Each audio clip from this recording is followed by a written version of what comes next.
They say love should feel safe, but what if the person you love makes you feel dismissed, ignored, or even disrespected? If you've ever been with an avoidant partner, you've probably wondered why they push you away just when things start to feel close. The truth is shocking, and it has less to do with you and more to do with the hidden battles inside them. Stick with me until the end, because once you understand this pattern through Carl Jung's lens, you'll never see avoidant behavior the same way again. And hey, share your thoughts. Below your story might help someone else who needs to hear this. When you're with an avoidant partner, their behavior can often feel like a painful contradiction, and the moments that should feel most tender or secure are the times they seem to withdraw or act dismissive. On the surface, it looks like disrespect, an almost casual disregard for your feelings, your needs, or even your presence in the relationship. But beneath that behavior lies something far more complex and vulnerable. Avoidants don't pull away because they don't care.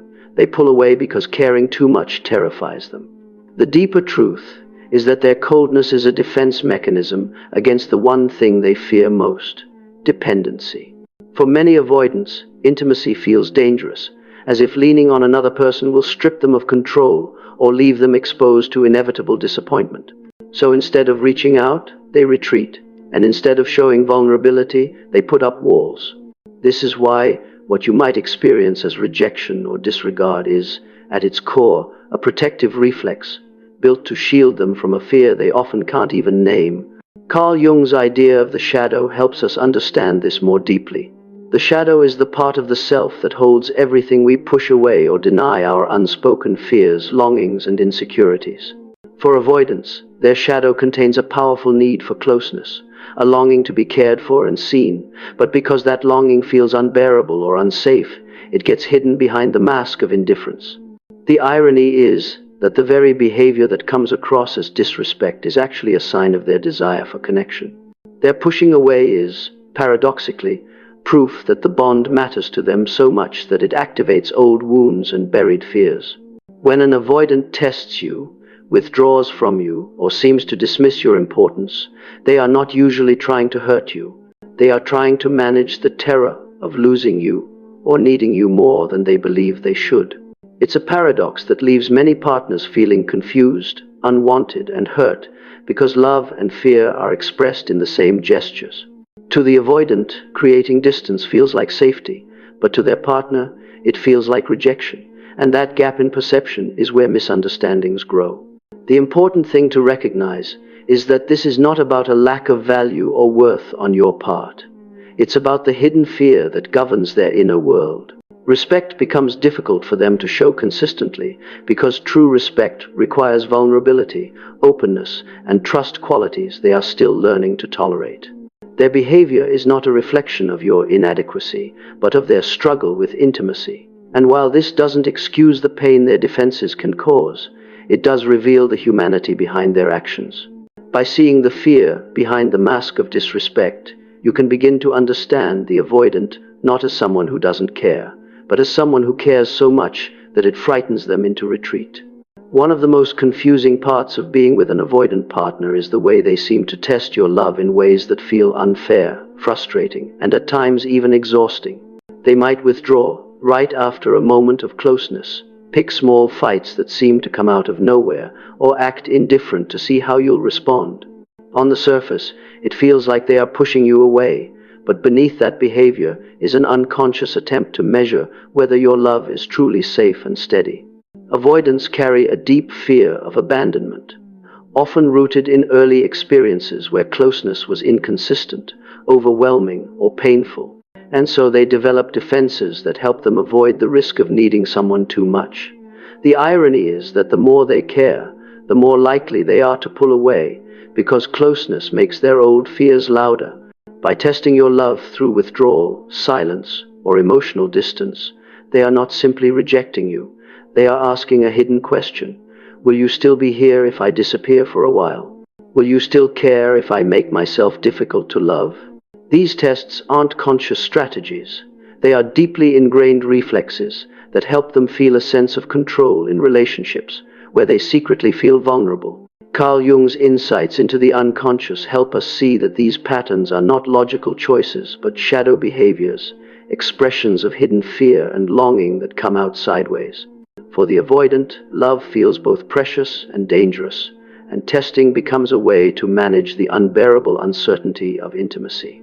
If they can push you to your limit, and you don't leave, they feel reassured, if only for a moment, that your love is more solid than their fear. But the tragedy is that these very tests often strain the relationship, leaving their partner feeling unwanted or disrespected. It becomes a cycle. The avoidant tests to feel safe, the partner feels hurt or confused, and the bond suffers in the very moments it is being questioned. Understanding this dynamic does not mean excusing the behavior, but it does mean seeing the human truth beneath it. Avoidants are not trying to be cruel. They are trying to protect themselves from the pain of dependence, which feels unbearable to them. Their testing is a way of asking, can I trust you with my heart? Can I lean on you without being abandoned? But because they cannot ask it directly, it shows up as distance, coldness, or conflict. For the partner on the receiving end, this can feel like a relentless challenge, but when you recognize it for what it is, a reflection of their fear, not a reflection of your worth, you begin to see the deeper story behind their actions. These tests are not about proving your inadequacy. They are about soothing their fear of losing something they secretly want more than anything: love that does not disappear when they falter. Carl Jung believed that within every human being there is a hidden part of the psyche called the shadow, a container for all the emotions, needs, and impulses we deny, repress, or feel too ashamed to acknowledge. For avoidant individuals, the shadow often carries one of the deepest and most vulnerable human needs: the desire for closeness and connection. On the outside, avoidance may seem strong, independent, or even indifferent, but within their shadow lives a very different story.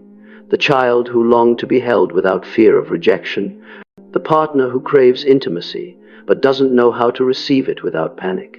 This hidden longing is so powerful, yet so threatening to their sense of self-preservation, that it often emerges in distorted ways.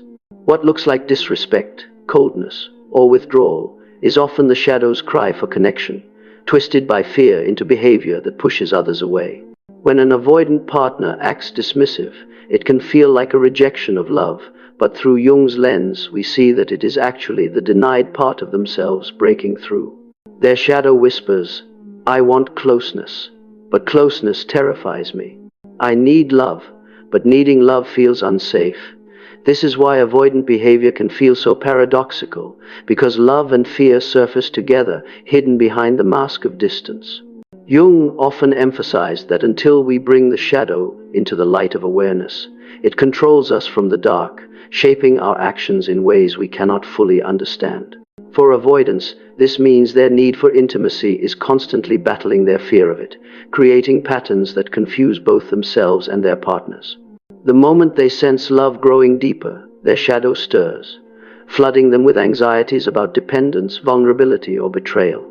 To protect themselves, they build walls, yet behind those walls is the very part of themselves that longs to be seen and accepted.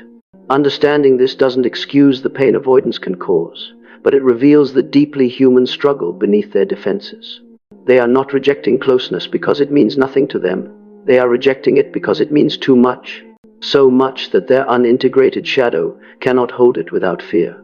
For a partner, this awareness can shift the perspective from they don't care about me to they are battling a hidden part of themselves. Jung taught that the path to wholeness is integration, not avoidance.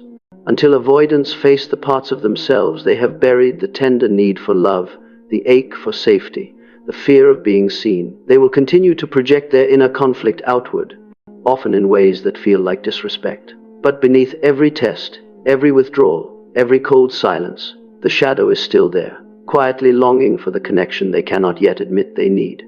Their challenge, and the challenge for anyone who loves them, is to see beyond the mask and recognize that what appears as rejection is actually the shadow's complex way of saying, I want you close, but closeness terrifies me. One of the most painful and confusing dynamics in avoidant relationships is the paradox that emerges the closer love gets. The more an avoidant desires intimacy, the harsher and more impenetrable their defenses become.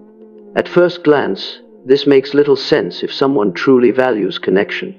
Why would they build walls just when that connection is within reach? Yet this is the very paradox that defines avoidant bonds, where love and fear are bound together so tightly that they often look indistinguishable. For the avoidant, closeness is both the thing they secretly crave and the thing they are most frightened of. And this inner conflict leaks out in behaviors that confuse and wound their partners. When they feel the warmth of intimacy, their fear of losing it intensifies, and so their instinct is to protect themselves before that potential loss can occur. This protection takes the form of withdrawal, dismissiveness, or criticism, which to their partner looks like rejection, but in reality, it is an anxious shield against overwhelming vulnerability. Imagine someone shivering in the cold, yet afraid to step closer to the fire. That is the experience of the avoidant in love. They long for the warmth, but the heat feels too dangerous to touch.